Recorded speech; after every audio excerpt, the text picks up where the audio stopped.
This is episode 7 of the Modi Diaries on NewsX. This episode we focus on the 10 years of Narendra Modi as the member of the parliament of Varanasi. The key aspects of transformation of Varanasi have been the Kashi-Vishwanath corridor, 2,800 crore Varanasi-Jaunpur highway, the revamped Varanasi railway station, Namo Ghat, and there are plans to expand the Lal Bahadur Shastri Airport in Varanasi too. There is Vande Bharat, there is Varanasi that has been envisaged by Prime Minister Narendra Modi to be made into a world-class city. There is the Kashi-Tamil Sangamam that has been witnessed by the world and the people across the country. There was, of course, the Kashi-Vishwanath temple that has been the focus point for the Prime Minister and making Varanasi a tourism hub. Now let's start our discussion with all these grand plans that have fructified under the Prime Minister's leadership in Varanasi as the Lok Sabha member of the parliament. Joining me on the telecast right now is Sumit Peer. Sumit, quickly a response from you with regards to the work that has been done in the last 10 years versus the comparison that we make over the previous years about Varanasi and the development quotient that the town had. Megha ji, thank you very much for having me on your show. In fact, Varanasi is the oldest city of the world with a written history of 3,500 years. There is no city in this world which has a written history of 3,500 years. So as per documented history, this is the oldest city of the world. Varanasi is the cradle of civilization. Varanasi is the cradle of Sanatan Dharma, and it has a lot of religious relevance in Sanatan Dharma. But it was treated as any other city. But I'm sure you have been there, I have been there. When you go to the Varanasi for the first time, you see the magic of Varanasi. Now, Varanasi needed an MP who could elevate the stature of the city to that level. And Varanasi, unfortunately, has been the place where all the Islamic invasions happened because of the relevance of Kashi Vishwanath and other things. So when Prime Minister Modi took over, he didn't look at it as a constituency. He took the city because he said, "Ma Ganga ne mujhe bulaya hai. Main yahan aaya nahi hu, Ma Ganga ne mujhe bulaya hai." And when that, because he's a very spiritual person, that divine connect is there. So when that divine connect happened, after he became the MP, he became the Prime Minister, one of the ideas of Mr. Modi was to uplift the state to a different stature altogether. Not as a constituency, not as a province. This state should get what it has got. If you look at the Kashi Vishwanath corridor, 13 crore tourists. It's the #1 visited tourist place not in the India, but in the world. Paris used to be at 4.4 crores. It has beaten Paris by 3 times. If you do today, this is the #1. It's #1 in India as on date. Now, if you look at the Varanasi station, if you look at the ghats of the Varanasi, if you look at the roads, if you look at the airport, if you look at Vande Bharat, if you look at the development, the most important thing what Prime Minister did is to put Varanasi on the global tourist map and elevate its stature within the Sanatani community. We all knew Varanasi, but honestly, before Prime Minister Modi became the MP of the Varanasi, I'll be honest, I have never been to Varanasi before that. It's only after Modi ji took over and we came to know about the things. And when you read about Kashi and Varanasi, which are the synonyms, you read about the Bhairava temples, you read about the Siddhi temples, you read about 108 temples, you read about so much of literature, the mind literally goes off. Now, putting that stature and getting an economic impetus. Now, if you look at the viewers of Varanasi, a lot of them are Muslims. They say their sales have increased 7 times. If you look at the tourism of Varanasi, do a simple multiplication. 13 crores, Megha ji, into 3,000-4,000 persons spends per day. If I do the rough cut mathematics, it is $5 billion a year. And how much did you put on Kashi Vishwanath corridor? 945 crores. We debated on your channel, on NewsX, how people were shouting on us, growling, and literally taking out a shoe and they wanted to throw it at me. Yeah, how come you are saying 945 crores is being spent on it? Now $5 billion a year, and it's a cash, if I talk in economics. Every year it will keep on giving more than $5 billion. That is the power of Sanatani economics from in Varanasi of people from across the India who connect. Okay. There is no divide there. And people from across the world who come and connect there. Yeah. So elevating Varanasi at the global map, at the global stature, giving it the due what it has described in Sanatan Dharma for Varanasi, the credit goes to the MP and our loud Prime Minister Modi for doing what was not done in last 65 years. Let's also dive deep into the history, the culture, the religious importance of Varanasi, Kashi, Banaras, by whatever name you want to call the constituency. Dr.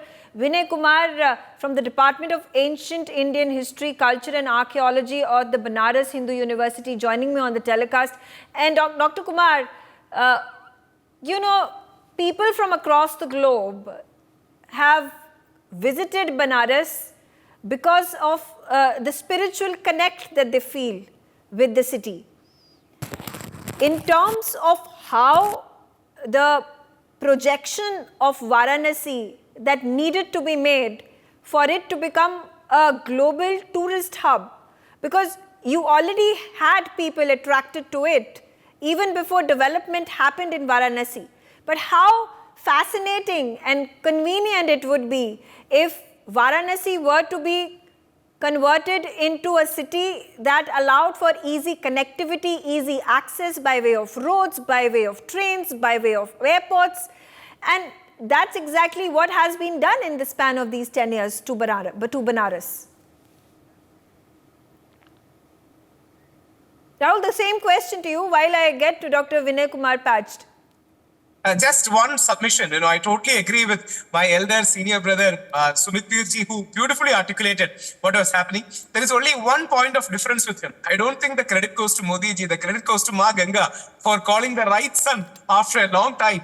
And he brilliantly changed the face of it. Let me be very honest about it. We are all proud Hindus, and down south in Kerala, Kashi is a great synonym. Benares is a beautiful name. Nobody is saying no. But Kashi, Varanasi, these are very close to heart. And in Kerala, in Malayalam language, there is a usage called Kashi ki povano. That basically means, are you going to Kashi and for a spiritual kind of a thing? So it's a momentous occasion beyond any politics or any other thing. It's a momentous occasion where we cherish and celebrate. And like Sumitji brilliantly said, long before Athens, long before Rome, we had Kashi, we had Varanasi, we had a continuous civilization of thousands of years. We can debate whether it is, a few hundred years here or there. That's just a matter of detail. That's just a matter of academicians. But we all know it is thousands and thousands of years old, one of the ancient-most spaces of Sanatana Dharma, Indian culture, Indian history, and our PM Modi ji has wonderfully changed it.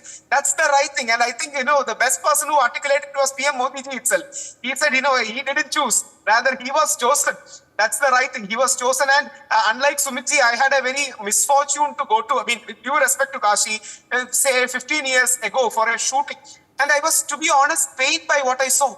There were garbages. Let us be honest about this. We should be self-critical and introspective about. There were garbages. There were not clean streets. We were in Asigat for a particular shooting. And I was pained. And when I came back, my mother asked me, how is it? With a great heavy heart, I said, okay and good. But deep inside, we were feeling bad. Last 2 months or 3 months back, I was there. Now it has transformed itself magically. And that is not only for Kashi, it is radiating across India. That spiritual reverberance, you call it spiritual, you call it cultural, you call it heritage, you call it history, you call it by any other name. No, that doesn't matter. And, you are rightly said, Mekaji, into a tourist spot. We use the word pilgrimage. But it is also a spiritual kind of tourism in one way or the other. So it has become a pilgrim spot. It has attracted global attention. All the people, including Hindus, Muslims, non-believers, have benefited from the rise of Kashi in a big way. And I think this is an occasion I would request our friends in the left liberal spectrum in Congress, CPM, to join PM, in applauding and enhancing this thing. Because once Kashi rises, it is a rise for the whole of India. Once a city or a district rises, it is a whole rise. And I hope they will see the magic that has happened in the past 10 years so that we can replicate it to other places. For example, places like Kerala, where we have Shabarimala, where we have Guruvayur, where we have many temple spaces, which needs much more attention. So that much more energy, much more soul force. I hope Kashi will spread us that reminder. Talking particularly, Rahul, about the Tamil and Kashi connect. Just one submission I want to make. The Kashi-Tamil Sangamam. Why was this aspect not explored before? Yeah, to be honest, I was about to start from it, but I was swayed by the beautiful articulation of Sumitji because I lost my focus. The Kashi-Tamil Sangam is such a great occasion. Being an Indian from South or South Indian, let me be very honest, sometimes the South Indian languages are not given enough importance. Sometimes Tamil is not given enough importance. Narendra Modi ji has continuously spoken about Tamil, honored the great Chola legacy, brought the Chekkol, continuously did the Kashi-Tamil Sangam, pointing out that they are not two different bodies. They are two hands of the same body. There may be subtle differences, but they are two hands of the same body, whether you belong to the Sanskrit heritage or the Tamil heritage. We are at the core, the Sanatanis, the Dharmic heritage we have.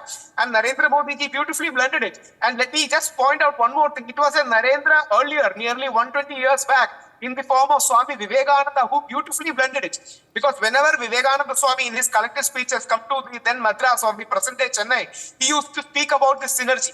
He used to point out that there may be differences, just like branches are there in the tree, just like we have two hands. But Kashi-Tamil Sangam is critical to the core of our civilization, and the long neglected aspects or long not given overview aspects of Tamil, South Indian history, the Chola empires, some of the greatest empires in India, with due respect, were not Mughals. They were Cholas, they were Cheras, they were Pandyas, they were Pallavas. This Pallava king went to become Bodhisattva and really revolutionize China. These Cheras and Cholas went to far, Indonesia, Thailand, Malaysia, and all these places. These things are just given as footnote in our history. And Narendra Modi, even when the Chinese premier came, he chose Mahabalipuram, he chose Mavallapuram, he chose all these places.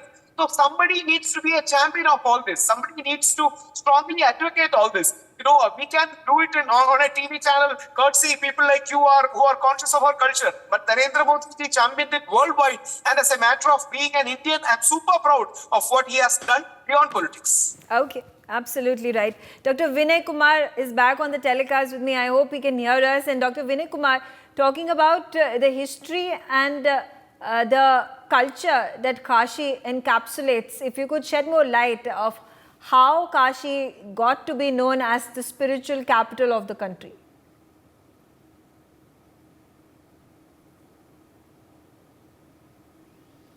Okay, we're not able to establish connect with him. But Sumit, talking about the grand plans, there has already been the Kashi Vishwanath corridor that has been built. The Kashi Vishwanath temple that is right now is stuck in litigation has been the push that the government of India has also been making to allow for pilgrims to visit the temple and pray over there.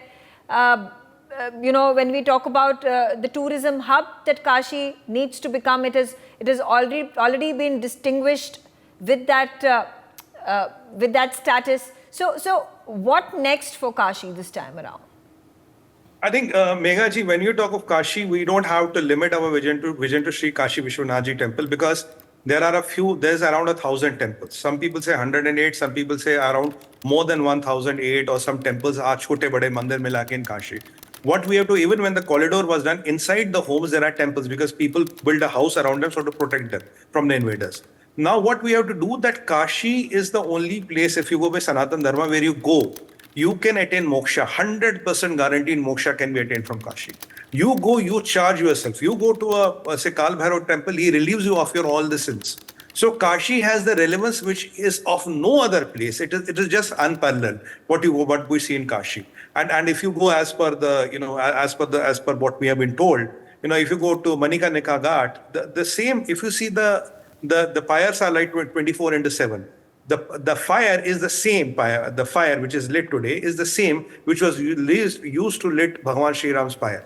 That is what what we are told. So the 24/7 the cremation continues. So it is where you see life and death merge. Where you say Mahakal, Kal Bhairava and Shiva, where you say Rudra and Mahesha getting together. So this is something which doesn't happen anywhere in the India. So what we have to do we have to make it a center of yoga, meditation, spirituality. It should be the spiritual capital of the world. And when we talk of yoga, meditation, spirituality, we are not only restricted to Hindus. People from any faith can come and do meditation and all.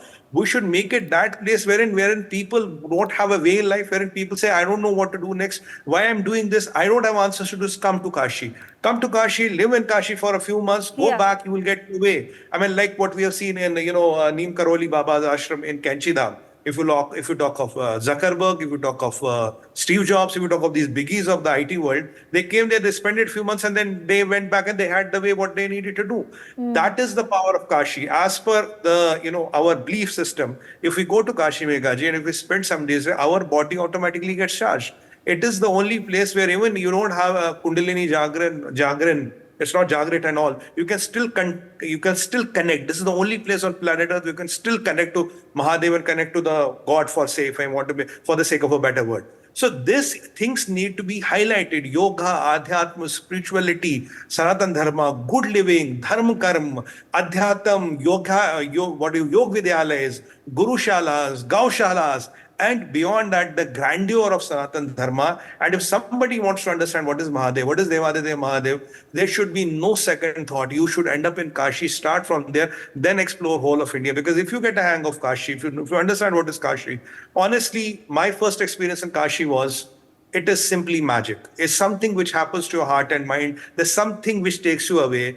The fright you have, Manikarnika Ghat and others, but when you see life and death, 100 meters away and the life and death cycle goes, you realize what the life is about. This only happens in Kashi. Okay, all right. Rahul, keeping aside the spiritual front of Kashi, spiritual front of Varanasi, and that cannot be actually, because that forms the essence of Varanasi. There have to be, when we talk about Kashi, when we talk about Varanasi as a spiritual hub, as a religious destination, as a pilgrimage, it needs to be substantiated with other peripherals, which includes connectivity, like I said before, which includes construction activity, which includes giving it a complete overhaul as a city, allowing for tourists a very smooth journey from any part of the country into, or any part of the world, into Kashi. We talk about providing lodging, we talk about hotels, we talk about restaurants. So this is an economy that becomes self-sustaining. Absolutely, and no doubt. And I really hope our guest, who is a much senior to us, his audio trouble is challenged, that we would all be privileged to learn from him. If he can listen and contribute, it will be a learning experience for an extra like me. I hope we all can really listen to him, especially people like me who can learn. And just to add to your point, as you rightly said, see, we have to balance these things. India's greatness is in that balance. On one hand, we have spirituality. On the other hand, we have an economic ecosystem that will empower the ordinary person too.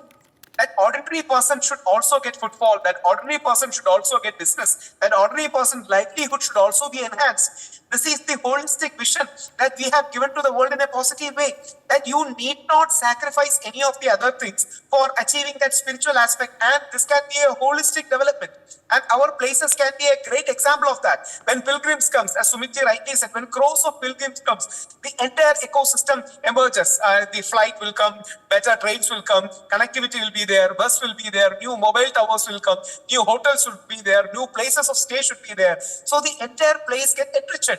A new person, even if it is growing by the age of 12 or 13 or 14 or 15, he will also get some opportunity, maybe as a guide, maybe by selling something, maybe by engaging. So the entire space energizes in a particular way. And our civilization, let me be blunt and honest about it. We were invaded, especially by the extremist, barbarian people, many times, that they wanted to destroy our temples because they know that it was the spiritual center. If you destroy that, all the related ecosystem will collapse. The Mahadev or the divine Chaitanya, we call it deity. We don't call it idol. We call it deity. The deity and the Chaitanya at the center. So if the center is attacked, the circumference will collapse. And that was really what happened in the 1,000-year invasion, where people, like William Durant rightly calls it, is the bloodiest story in the human history, that we were attacked. So they were destroying the core of our civilization, dharma, because they knew the economics will collapse, society will collapse, relations will collapse, families will collapse, women will be abducted or attacked, or all the other related issues will be happening. So when the cultural rejuvenation happens, resurgence happens, re-emergence happens, everything in effect becomes energized, everything becomes better, everything has much more energizing force. And I believe that should be the right thing. That's the reason why I would always request our left liberal friends, who may be atheist, who may be agnostic, who may be against us, see the positive development that is happening, see the growth of people that is happening, see the distribution that is happening. Yeah. Government cannot anyway give jobs to everyone. So see the economic ecosystem that is being developed. So this all has a root in spirituality too, unlike West, where there is materialism reigning. Our core is spirituality, but we won't forget the material aspects of life. So Absolutely. India can balance then both spiritual and material. I absolutely agree with you. I thank both of you for joining me on the telecast and sharing your views and getting in depth into the magic that Varanasi is and how it has been completely transformed in the last 10 years under the leadership of Prime Minister Narendra Modi. For more such videos, subscribe to the NewsX YouTube channel, hit the bell icon.